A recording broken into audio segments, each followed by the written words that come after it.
like, comment, share, and subscribe naman dyan mga ito.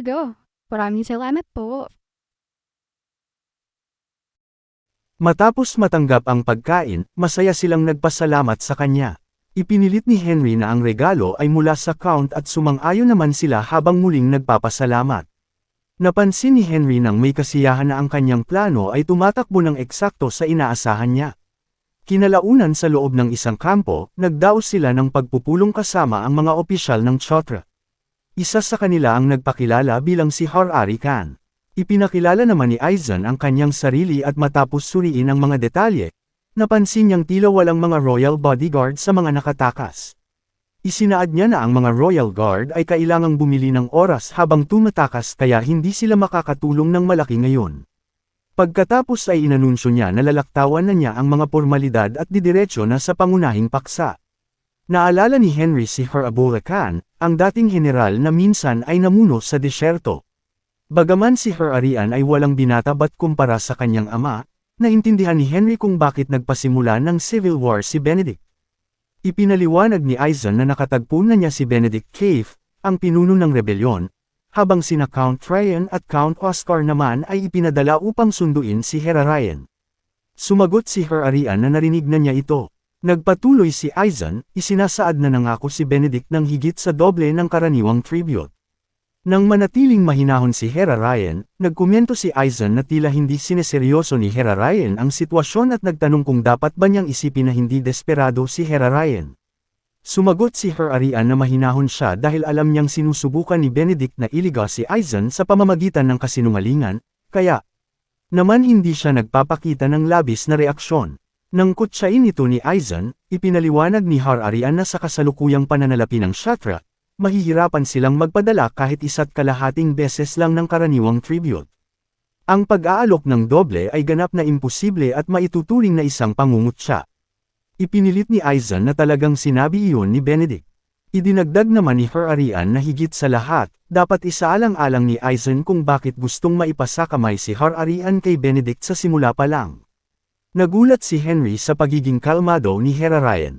Bagaman noong una ay minaliit niya ito dahil sa mahinang pangangatawan, kinikilala na niya ngayon na si Har-Arian ay may kakayahang tumayo bilang isang hari. Nagpasya siyang makinig ng mabuti sa sasabihin ni Har-Arian. Nagpahayag ng kuryosidad si Aizen at hiniling kay Har-Arian Khan na magpaliwanag. Nagtanong si Har-Arian kung mayroon bang nakakaalam tungkol kay Ra. Sumagot si Aizen na si Ra ay ang Diyos na eksklusibong sinasamba ng mga tao sa Kshatriya. Kinumpirma ito ni Har-Arian pero ipinaliwanag na hindi lang si Ra ang Diyos na pinaniniwalaan nila. Isinaad niya na ang Kshatriya ay may dalawang Diyos, si Ra na naghahari sa lahat sa disyerto sa pamamagitan ng araw, at si Janus, ang Diyos na nangangasiwa sa kabilang buhay kabilang na ang mismong kamatayan. Nagtaka si Henry tungkol kay Janus, na pagtatanto na hindi pa niya naririnig ang tungkol sa Diyos na ito noon. Ipinaliwanag ni Har-Arian na ang mga tao sa Kshatriya ay pinili ni Ra kaya pinapayagan silang humiram ng kapangyarihan nito. Idinagdag niya na maaari rin silang humiram ng kapangyarihan kay Janus, ang Diyos ng kamatayan. Nawawalan na ng pasensya si Aizen at nagtanong kung anong ipinahihiwatig ni Har-Arian. Tinukoy ni Har-Arian ang sinabi ni Benedict tungkol sa sigil ng hari. Naalala ni Aizen na ang binanggit ni Benedict ay ang Mark of Ra sa halip na sigil ng hari. Isinaad ni Har-Arian na ang dalawa ay iisa lang. Masayang nahinuha ni Henry na ibig sabihin nito, ang pinuno ng Kshatriya ay nagtataglay hindi lamang ng Mark of Ra, kundi pati na rin ng Mark of Janus bilang isang sigil na nagpapatunay sa pagiging hari at nagbibigay daan sa paggamit ng kapangyarihan ni Janus. Kinilala ni Har-Arian na mabilis itong naunawaan ni Henry. Nagtanong si Henry kung ano ba talaga ang kapangyarihan ni Janus.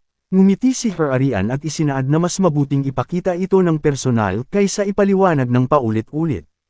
Sabik na hiniling ni Henry na gawin niya ito. Humingi si Har-Arian ng isang hayop mula sa mga opisyal. Isang gwardya ang nagdala ng isang inahing manok. Nagbigkas ng spell si Har-Arian at binalot siya ng demonic energy. Nagtaka si Henry kung black magic ba ito. Habang hinahawakan ni Har-Arian ang manok, ang katawan nito ay ganap na nabalot ng itim na demonic energy. Inihagis niya ito sa lupa at huminga ito ng hindi regular dahil sa matinding paghihirap. Humanga si Aizen at nagtanong kung black magic ba ito. Ipinaliwanag ni Her-Arian na ang manok ay mabubuhay ng ganoon magpakailanman, habang buhay na humihinga sa matinding sakit at hinding-hindi mamamatay. Na-realize ni Henry na kahit buhay ang manok, hindi na ito tunay na nabubuhay.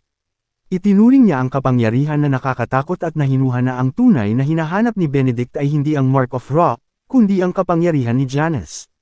Naintindihan niya na ito ang dahilan kung bakit gusto ni Benedict na makuha ang buong royal family upang itago ang sarili niyang mga limitasyon. Nakita niya na ang ganoong kapangyarihan ay magbibigay daan upang hamunin ang hukbo ng imperyo. Ngumisi si Aizen at isinaad na ang Mark of Ra ay isa lamang palusot. Ipinaliwanag ni Her-Arian na patuloy na nananawagan si Benedict para sa digmaan ng kalayaan ng Shatra. Napansin ni Henry, na naging sanhi ng civil war si Benedict matapos siyang paulit-ulit na baliwalain, at napansin na hindi tulad ng katawa-tawang pangako ni Benedict na dagdagan ng tribute, kumpiyansang binibigyang katwiran ni Her-Arian ang pagsugpo sa rebelyon ng walang anumang suhol. Na-realize ni Henry na hindi nag-aksaya ng oras si Her-Arian at naisip na hindi niya inaasahan ang pagkakasangkot ng black magic. Kinilala niya na maraming isyo ang lumalabas ng sabay-sabay at magiging abala siya sa loob ng ilang panahon. Kinalaunan, habang mag-isa sa kampo, isinaad ni Henry na dapat nilang protektahan ang royal family. Nagtanong si Aizen kung bakit kailangan nilang gawin ang ganoong nakakapagod na gawain. Ipinaliwanag ni Henry na hindi nila alam kung paano gagana ang impluwensya ng Khan pagkatapos ng pagsugpo. Sumagot si Aizen na hindi niya ito karaniwang estilo, pero sumang-ayon siya kung mapilit si Henry. Idinagdag ni Henry na kakailanganin nilang muling ayusin ang kanilang puwersa matapos ang pagpupulong at maghahanda siya ng iba pang mga bagay sa ngayon. Nagtanong si Aizen kung kailangan pa ba ng karagdagang paghahanda. Ipinaliwanag ni Henry na kailangang makakuha ng karagdagang magic horseshoes para sa ibang puwersa. Kinwestiyon ni Aizen kung may pangangailangan bang maghanda para sa ibang mga lalaki gayong magkaribal sila. Sumagot si Henry na kung mabibigo ang pagsugpo, wala nang iba pang mahalaga, at nakiusap na palampasin ito ng isang beses ng may pagkabukas palad, pinapaalalahanan siya na balang araw ay mamumuno rin siya sa 2 pang count bilang isang marquis. Sumang-ayon si Aizen at nagtanong kung may pondo ba si Henry para sa mga horseshoes. Inamin ni Henry na ang bayad para sa kasalukuyang mga horseshoes ay inilagay sa account ng Bayan at yumukod upang humingi ng paumanhin dahil hindi siya nakapagsabi ng maaga. Inisip ni Henry na ang mga magic horseshoes ay regalo talaga ni Balkanes at nakagawa na siya ng alibay kasama nito. Plano niyang gamitin ang pagkakataong ito upang i-promote ang mga horseshoes sa ibang mga sundalo at makatipid ng pera, na may layuning punan ng kaban sa pamamagitan ng pag-collect ng mga item na may katumbas na halaga. Pinuri siya ni Aizen, isinasad na inaasahan ito sa kanya at tinawag siyang tanging vassal ng pamilyang Bayan, inuutusan siyang kunin ang anumang gusto niya sa ngalan ng Bayan. Nang lumabas siya ng kampo, binalot siya ng isang kakaibang hangin. Nagsimulang lumabo ang kanyang paningin at nagtaka siya kung ilusyon ba ito. Naisip niya na base sa hitsura nito, ang high priest ng Chakra na si Burm ang dapat na may pananagutan. Naalala niya na sa kanyang nakaraang buhay, nahirapan siya sa mga ilusyon ni Burm, bagaman kinalaunan ay natutunan niya kung paano ito pawiin. Pinag-isipan niya kung dapat ba niyang sagutin ang imbitasyong ito. Pagkatapos ay nagpaanod siya sa ilusyon, na nagdala sa kanya sa isang luma at gulanit na lugar. Nawala ang ilusyon. Napansin niya ang isang taong lumalapit. Ito ay si Her-Arian na humingi ng paumanhin sa biglaang pagdadala sa kanya doon ng walang pahintulot. Sinabi ni Henry na hindi kailangang humingi ng paumanhin dahil nagbigay ito sa kanya ng mahalagang karanasan na masaksihan ang ilusyon ng High Priest. Nagtanong si Her-Arian kung alam ba niya na ilusyon iyon ng High Priest. Sinabi ni Henry na nagbago ang tanawin sa harap ng kanyang mga mata kahit walang mage na naruroon, kaya sigurado siyang ilusyon lang ito. Nagkomento si Her-Arian na si Henry ay mas mahinahon at matalino kaysa sa inaasahan niya at nagtanong kung sisang-ayon ba si Burm. Lumitaw si Burm, ang matandang high priest ng Shatra. Yumukod si Henry at binati siya, ipinapakilala ang sarili bilang vassal ng House Bayan. Sinabi ni Her-Arian kay Henry na alam niyang tila walang kwenta ito. Gayong dinala na nila siya rito, pero nagtanong kung maaari ba siyang makahingi ng sandali. Sumagot si Henry na hindi siya sigurado kung ano ang magagawa ng isang mababang vassal na tulad niya. Ngumisi si Her-Arian at nagtanong kung handa na ba siya. Isang malakas na liwanag ang lumitaw at isang mata ang nagmanifest sa likod ni Her-Arian, ang kapangyarihang nakakakita ng lahat na tinatawag na Eye of Ra. Nagtaka si Henry kung makikita ba nito ang mismong kaluluwa niya. Sinabi ni Har-Arian na inimbite niya si Henry upang magbigay ng isang personal na panukala. Hiniling ni Henry na maliwanagan tungkol sa panukalang ito. Sinabi ni Har-Arian na kailangan muna niyang i-verify ang isang bagay, nagtatanong kung si Count Aizen ba ay kasalukuyang may alitan sa 3 dakilang pamilya, 3 great houses. Kinumpirma ito ni Henry. Tumango si Har-Arian at sinabing iyon lang ang kailangan niyang malaman, at kahit tanggihan ni Henry ang panukala, umaasa siyang mapagkakatiwalaan ang kanyang discretion. Tiniyak ni Henry na mayroon siyang pangako. Ibinunyag ni Har-Arian ang kanyang paniniwala na si Duke Arthur ang nasa likod ng rebelyon. Naisip ni Henry na akala niya ay siya lang ang nakakaalam.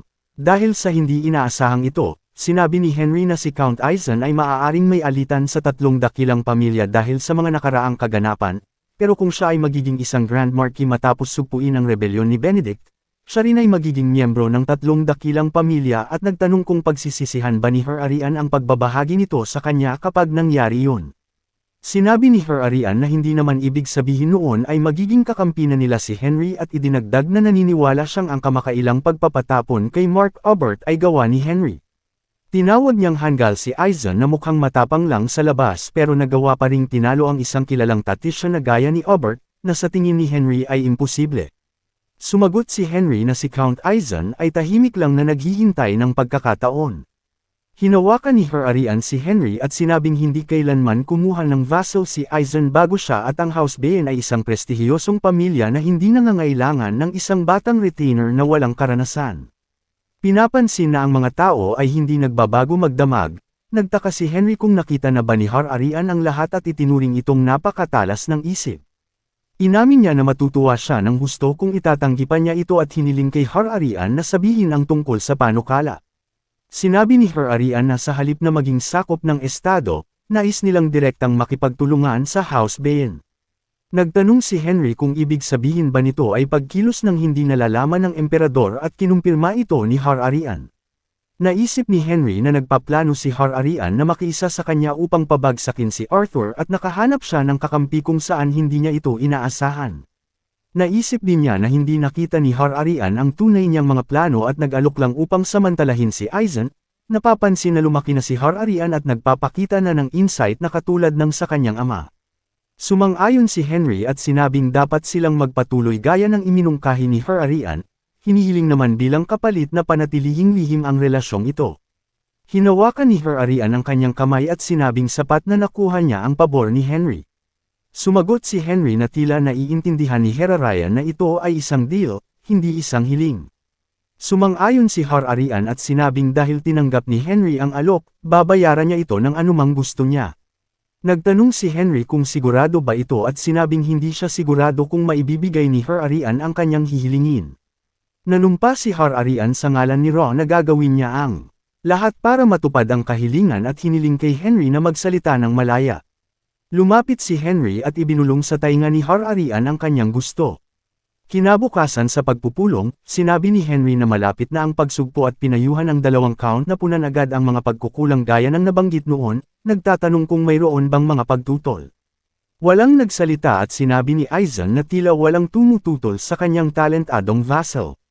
Muling pinayuhan ni Aizen ang 2 count na punan agad ang mga pagkukulang at idinagdag na dahil magiging abala ang ibang count sa paghahanda para sa pagsugpo, ang kanyang panig na ang bahala sa royal family ng Khan dahil hindi sila nagmamadali, nagtatanong kung mayroon bang laban dito. Walang nagsalita at sinabi ni Henry na sa tingin niya ay isa itong napakagandang ideya. Tumayo si Aizen, idineklarang tapos na ang meeting at umalis ng kampo. Nanatili si Henry sa loob at nag-isip kung dapat na rin ba siyang umalis. Nag-aatubiling tinawag siya ni Count Oscar at nagtanong kung may problema ba. Nagtaka si Aizen kung bakit nasa loob pa si Henry at sinigawan ito, tinatanong kung anong ginagawa pa niya doon. Sumagot si Henry na lalabas na siya matapos makuha ang meeting notes. Tinanong ni Oscar si Henry kung bakit niya ginawa iyon. Nagtanong si Henry kung anong ibig niyang sabihin at sinabi ni Oscar na narinig niyang nagbigay si Henry ng mahal na ice water at pagkain para sa kanilang mga sundalo noong nakaraang gabi sa ngalan nila at nagtanong kung totoo ba ito. Sinabi ni Henry na para lamang iyon sa pagpapakalma sa mga sundalo na unang beses na nakaranas ng kapaligiran sa disyerto. Sumagot si Oscar na ang halagang ibinigay ay masyadong marami para maging simpleng pagpapakita lang ng mabuting loob at nagtanong kung ano ang pinaplano ni Henry. Naisip ni Henry na walang tiwala si Oscar kay Aizen, katulad ni Har-Arian. Galit na hiningi ni Oscar na malaman kung bakit nagmamalasakit si Henry sa moral ng kanyang mga sundalo at anong pukana ito.